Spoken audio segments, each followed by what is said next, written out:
Aujourd'hui, je vais te montrer deux astuces comment avoir une peau parfaite sur DaVinci Resolve 18. Bonjour et bienvenue à tous, c'est Easy sur Anis TV et aujourd'hui, comme tu l'as compris, on va regarder comment faire la peau parfaite sur DaVinci Resolve. Avant qu'on va rentrer directement dans le sujet, je veux te dire, il y a le timecode juste ici si tu veux aller directement à les astuces. Dans cette vidéo, je vais te partager deux astuces. La première astuce, elle va être gratuite et c'est l'astuce de la norme comment on travaille aujourd'hui sur DaVinci Resolve. Et la deuxième astuce, ça va être un plugin qu'on doit acheter, un DCTL qui vient de chez Stéphane de Mononode.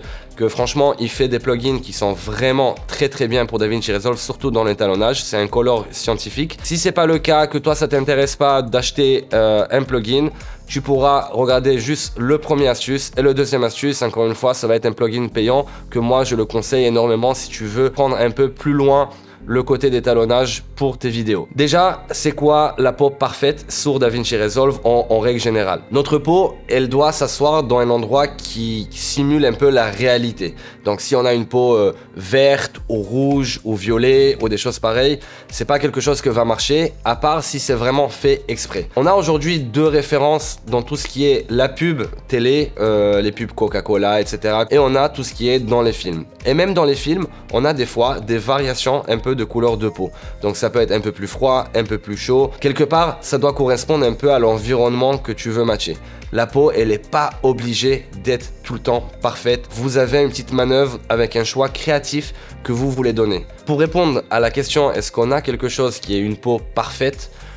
Pas forcément. Il y a une règle et on va essayer de respecter cette règle au maximum qu'on peut. Et encore une fois, ça dépend avec le DOP, ça dépend avec le réalisateur par rapport à chaque scène, où est-ce que vous voulez le ramener. En règle générale, on va essayer de garder dans l'environnement d'une pub la peau vraiment parfaite parce que c'est ce qu'on a essayé de vendre. Et dans la fiction, on peut varier un peu. J'espère que déjà cette base-là, elle est à peu près claire. Maintenant, on va passer directement sur DaVinci Resolve. Je vous ai préparé plusieurs variétés de plans cinéma et de pub. Et je vais vous montrer exactement où est-ce que ça doit s'asseoir et aussi les variétés qu'on peut avoir entre le cinéma et les plans pub. Et comme ça peut avoir une référence pour vous aussi. Nous voilà sur DaVinci Resolve et ici, je vous ai préparé un mix de plusieurs plans qui viennent du cinéma et de la pub. Donc, on va regarder ces plans-là, on va les analyser et on va voir exactement qu'est-ce qui nous donne la peau parfaite et après je vais vous montrer comment moi je l'utilise ces références là pour avoir aussi une peau parfaite. Donc ici on a un plan de alternate carbone, on peut voir pareil, si on regarde ici sur les waveforms, on peut voir que toute l'image elle est très chaleureuse, un peu dans le style de Blade Runner. Donc automatiquement la peau, je sais très bien qu'elle va être un peu plus vers le côté vert, le côté un peu plus chaud et le côté vert. Après on a un autre plan de Babylone ici, pareil, on peut voir encore une fois, on est un peu plus dans le chaud. On a ici un plan de Bullet Train, là je peux voir qu'on est un peu plus sur le magenta. On a un beau petit orange and teal qui se passe, mais je peux voir que la peau elle va être un peu plus dans le magenta et les highlights ils vont être un peu plus bleus aussi. Là on a carrément un autre délire, c'est John Wick. Donc là par exemple on va aller vraiment sur un côté créatif, une peau rouge. Donc la peau là elle va pas du tout être parfaite, mais ça marche quand même parce que on voit que la peau elle est dans un choix créatif. On a la peau quelque part par rapport au cou etc qui rentre dans le bon format là où la peau doit s'asseoir, mais on a une belle key light aussi qui va être rouge. Moi personnellement je kiffe, donc en soi je trouve ça magnifique, mais pareil on va pas aller contre la nature de la chose qu'ils ont fait avec le DOP pour avoir une peau parfaite. Parce que dans ce cas-là, ça va pas être. On a ici notre plan de la série Succession. Ici, vraiment, je peux vous dire que la peau, elle est pile poil, elle est parfaite, elle est claire, elle est nette. Là, ça va être notre référence. Et maintenant, on va passer sur deux autres références par rapport à des pubs commerciales. Donc ça, c'est une pub Coca-Cola qu'ils ont fait là pour avant Noël. Pareil, sans trop regarder, sans trop chercher, je sais que la peau ici elle va aller un peu plus vers le magenta, mais pareil, vous le voyez esthétiquement, elle est très belle, elle fait naturellement. Et là on a une pub Springles aussi qu'ils ont fait cette année là, et pareil, là la pub, si on voit une à côté de l'autre, ça change beaucoup de couleurs, donc il faut pas se tromper avec l'œil, mais je sais que les deux peaux ils sont très bien équilibrés. Là pareil, on a un autre plan de la pub Springles, et là on a des plans que moi j'ai travaillé là-dessus. Pour ça, c'est un clip qu'on a fait, et ça par rapport, c'est une pub qu'on a fait pour Hublot. Donc on a tous ces références, et maintenant je vais vous montrer le premier astuce, comment avoir une peau parfaite qui est complètement gratuit. Ici j'ai mon autographe, en entrée j'ai mon CST in, mon CST out que je prends de chez Blackmagic, on peut le voir ici, Blackmagic 4,6K en DaVinci White Gamma, parce que moi je travaille sur Color Management en DaVinci White Gamma, et mon output Color Space c'est Rec 709 Gamma 2.4 parce que c'est ce que mon écran à moi il est calibré. Donc on a mon input in Blackmagic 4,6K, on a le output Color Space en DaVinci Resolve White Gamma, et après à la fin de mon autre graphe j'ai mon Color Space Transform Out qui va être exactement DaVinci White Gamma pour Rec 709 Gamma 2.4. J'utilise aussi le Luminance Mapping pour vraiment bien rentrer en fait tout ce qui est la luminosité du plan. Petit note graphe un peu basique, là le but c'était de faire vraiment un truc propre. C'était pour la pub, donc il n'y avait pas de choix créatif, il n'y avait pas trop de séparation de couleurs, du orange and teal, des choses créatives. C'était vraiment avoir un rendu qui est nickel, les blancs sont du blanc, les noirs sont des noirs. Si je dois enlever tout mon étalonnage que j'ai fait, donc voilà l'image log en Rec 709, et voilà avec la retouche. Le dernier node que j'ai ici, ça va être mon node de balance. Moi j'utilise en parallèle parce que c'est comme ça que j'aime bien travailler, mais je vais vous montrer la première astuce. Une fois que j'ai fait mon offset, ramener l'image à un niveau que je voulais au niveau de luminosité, rajouter un peu du contraste et de la saturation, je vais arriver maintenant à mon node de la balance. Donc directement dans la caméra, il n'y avait pas un grand problème de balance des blancs. Donc la peau elle est belle. On va se changer directement ici au Vector Strobe. La première astuce, c'est déjà avoir le skin indicateur qui va nous permettre à savoir à peu près où est-ce que la peau elle doit s'asseoir. Donc ce qu'il faut savoir, c'est que de base, par défaut, quand vous ouvrez DaVinci, quand vous travaillez sur DaVinci, on n'a pas le skin indicator. Ce que je vous conseille de faire, c'est d'aller ici et de mettre directement cette option Show Skin Tone Indicator.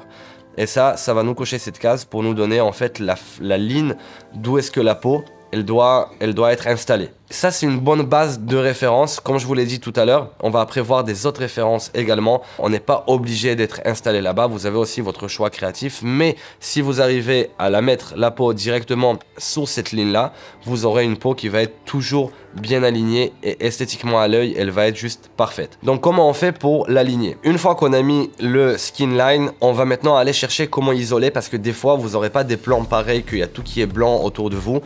Donc on va aller chercher juste à isoler la peau et à avoir une meilleure référence de la peau exactement comment elle est. Ce que je vais faire, je vais aller sur mon niveau de timeline, comme ça quand je vais faire le masque, ça va pas m'enlever également tout le CST in et le CST out parce que la timeline elle est après le niveau de clip. Je vais faire un petit masque pour isoler juste la peau de ce cher monsieur. Ok, on peut le mettre le highlight. Et directement, je peux voir que ma peau, si je zoome, une petite astuce, vous pouvez appuyer Alt et augmenter avec la roulette. Ou vous pouvez aussi aller ici et faire 2 fois le zoom. Donc je peux voir que ma peau vraiment, comme on l'a dit tout à l'heure, elle est un peu inclinée vers la gauche, vers le jaune. Donc ce que je peux faire, je peux venir ici sur mon node de la balance et commencer à pivoter un peu plus l'image vers le côté de la peau. Et voilà, un tout petit peu, juste avec le offset. Moi, je préfère travailler avec le offset parce qu'il va travailler en linéaire. Vous pouvez également travailler sur le gain, sur le gamma ou sur le lift. En règle générale, ce que je vous conseille quand vous voulez faire des balances, travaillez sur le offset ou sur le gain, mais en mode linéaire. Comme ça, toute l'image, elle pivote en même temps. Et maintenant, si on regarde avant, après, on peut voir qu'on a enlevé vraiment beaucoup du vert qu'en premier regard, on ne le voit pas vraiment. Mais c'est à force de faire le avant-après. On va le remettre juste à un niveau standard. Avant et après, on peut directement voir la différence. Et si je veux revenir ici pour isoler la peau, on va revenir ici. Avant et après. Donc voilà la première astuce. Si tu veux avoir vraiment une peau parfaite, c'est en 2 clics seulement. Vous créez un masque. Et après, ce que vous pouvez faire, ici, je peux désactiver le masque. Et tout ce que je fais sur ce plan là va rester même sans le masque. Et maintenant pour la deuxième astuce que je vais vous donner, celui-ci elle est payante comme je vous l'ai dit tout à l'heure, mais on va utiliser un DCTL de Stéphane que je vais vous le montrer directement de chez Mononode. Que ce mec là, pareil, il a créé plusieurs choses. Moi j'ai déjà acheté 2 plugins de chez lui pour m'aider à étalonner. Ces plugins là, ils vont juste te permettre à être beaucoup plus facile, beaucoup plus précis et avoir aussi quelque chose de beaucoup plus constant à travers de plusieurs plans. Je vais te montrer ce plugin là, c'est le Utility de chez Mononodes. On va venir ici et pareil, je vais le mettre en Mon Timeline Level. Et ici, je vais taper DCTL. Une fois que tu l'as installé, je vais prendre le DCTL et je vais le mettre là. Et là, directement, ça va ouvrir tous les DCTL que j'ai par rapport à DaVinci Resolve et les choses que j'ai achetées. Donc le plugin que je vais utiliser, ça va être le Mononode Balance. C'est là ce qui va te permettre, c'est d'avoir une référence par rapport à ta peau. En gros, tout ce qui est jaune, ça va être parfaitement aligné sur ta ligne des peaux. Tout ce qui va être un peu plus vers le magenta, ça veut dire qu'il est vraiment vers le magenta. Et tu auras l'autre côté vert. Ici, je peux faire le Skin Tone Indicator. Je peux un peu plus l'enlever, un peu plus le remettre. Moi j'aime bien le travailler par défaut. Show Deviation, ça veut dire est-ce qu'on veut montrer le magenta et le vert, je peux l'annuler complètement. Donc là il va montrer juste ce qui est jaune. Et pareil, et là encore on a une autre option, c'est tout ce qui est natural to green. Et après on a plusieurs d'autres options, mais je vais commencer d'abord avec la première option par défaut, comment il vient ce plugin. Donc là pour l'instant vous pouvez voir, je l'ai installé et j'ai mon node que moi j'ai déjà fait, qu'il est ici, que je l'ai balancé, et on peut voir vraiment qu'il est parfait. Je vais le remettre à 0, Reset Node, et vous pouvez voir qu'en vrai j'ai beaucoup du vert qui s'installe dans l'image, et même sur sa peau, elle n'est pas vraiment propre. Donc ce que je peux faire, je peux reprendre pareil, je me mets en offset, et je vais reprendre la même chose, et je vais commencer à l'enlever du vert. Jusqu'à que j'élimine le maximum, et pareil, c'est en toute douceur, je prends mon offset, je peux voir même sur sa main, au fur et à mesure. Hop, et là je suis vraiment pas mal. Je peux venir ici au timeline, annuler et voir en fait ce que j'ai fait jusqu'à maintenant, avant, après, et pareil vous pouvez le voir aussi sur le Vectorscope, comment on a rebasculé l'image. On va prendre par exemple maintenant un autre exemple, et là on va regarder par rapport à des films. Donc puisque je l'ai mis sur mon timeline level, sur tous mes nodes du timeline, tout ce qui est en dessous va se voir, et je peux même me mettre en Lightbox View, faire Update All Thumbnails, et là vous pouvez voir en fait toutes les références qu'on a pris. Ça par exemple c'est de Alternate Carbone, comme vous pouvez voir ici la peau quand on l'a regardée une première fois elle était vachement belle, mais on peut voir qu'elle est vraiment sur le côté du vert. C'est encore une fois un choix artistique, ça c'est par rapport à un film, et on peut voir que des fois on a le choix aussi de prendre la peau un peu plus sur le côté vert. Et là, si on prend par exemple Bullet Train, et vous pouvez voir que la peau, elle est beaucoup plus sur le côté magenta que sur le côté jaune. Il n'y a aucun problème là-dessus, et c'est là où on en revient au premier sujet par rapport à plusieurs options, et qu'il n'y a pas une seule règle. Tant que c'est dans la norme et que c'est explicatif, il n'y a aucun problème. Par exemple, on va regarder John Wick. Là, vous pouvez voir, c'est vraiment dans le côté magenta vu qu'il y avait une lumière rouge. Mais regardez là où que la lumière rouge, elle touche pas à tout ce qui est au niveau du cou. On a vraiment la vraie couleur de la peau. Donc en soi, on sait que l'étalonnage, il était quasiment parfait. Et c'était juste un choix artistique pour faire avec la couleur rouge. Ce DCTL là, il va te permettre également de vraiment analyser des images, à regarder des films. Si tu vas sur Shodeck pour regarder quelques films, avec ce DCTL là, vous pouvez télécharger ces images, les mettre sur DaVinci Resolve et après avoir vraiment une référence où est-ce que ça se soit, chaque niveau de peau, froid, chaud, pourquoi et comment, et est-ce que nous à l'œil c'est clair ou pas. Le but, c'est encore une fois, c'est pas être addict à une seule règle, c'est d'avoir aussi ce choix créatif, mais avoir des bases, des notions que vous pouvez impliquer à chaque projet et avoir une constance par rapport à chaque plan et chaque plan, ça va vous permettre également d'être beaucoup plus régulier au niveau de votre étalonnage et en même temps aussi le choix créatif quand vous voulez un peu dévier si vous avez une raison là-dessus. Je ne vais pas trop rentrer dans le DCTL avec les autres options, mais vous avez 3 autres choses que vous recevez. Vous avez le clipping, que vous pouvez voir si l'image elle clip dans les côtés noirs ou dans les côtés white, et pareil avec plusieurs options. Donc comme là par exemple si je regarde mon DCTL, et vous avez le troisième, c'est le Isolator. C'est 2 autres astuces que vous pouvez aussi utiliser pour avoir vraiment une expo parfaite, etc. Maintenant on va juste regarder aussi en termes de pub. Donc là pareil, ça c'est la pub Coca-Cola. Vous pouvez voir qu'on a vraiment la couleur un peu plus vers le magenta sur ces images là, et quand on l'avait enlevé, l'image elle a l'air super belle, super organique et super homogène par rapport à l'étalonnage. Et en revanche, quand on met le DCTL, on peut voir vraiment qu'on a la peau un peu plus vers le côté magenta. Et pareil, si je prends Springles, la pub, Voilà, on a vraiment une peau qui est quasiment parfaite. Même quand on enlève le DCTL, ça fait un peu fade, ça fait un peu plat. Mais en vrai, la peau, elle est parfaitement alignée. Et pour ce dernier exemple, je vais vous montrer par exemple un clip que moi j'ai travaillé là-dessus, que j'ai étalonné. Donc ça, c'est le clip, ça c'est le look que j'ai recréé par rapport à ce clip. Et pareil, si je mets mon DCTL avec la peau, on peut voir que j'ai dévié un peu vers le côté vert et j'ai pas mal du jaune.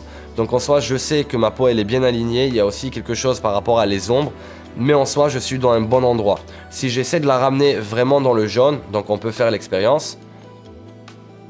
Ici, et je peux essayer d'aller vraiment et le ramener tout au long vers le jaune, le maximum possible. Vous allez voir, je suis moins fan si la peau elle est parfaitement alignée. On va prendre le DCTL, on va l'annuler et regardez maintenant la différence avec la peau mieux balancée et sans.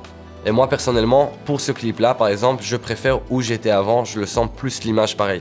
Donc pareil, on n'est pas obligé chaque fois d'aller sur le côté parfait. Mais voilà, c'était tout pour moi, j'espère que cette vidéo elle t'a plu, ça t'a aidé à avoir des astuces comment avoir une peau beaucoup mieux et casser un peu ce mythe en fait d'une peau parfaite.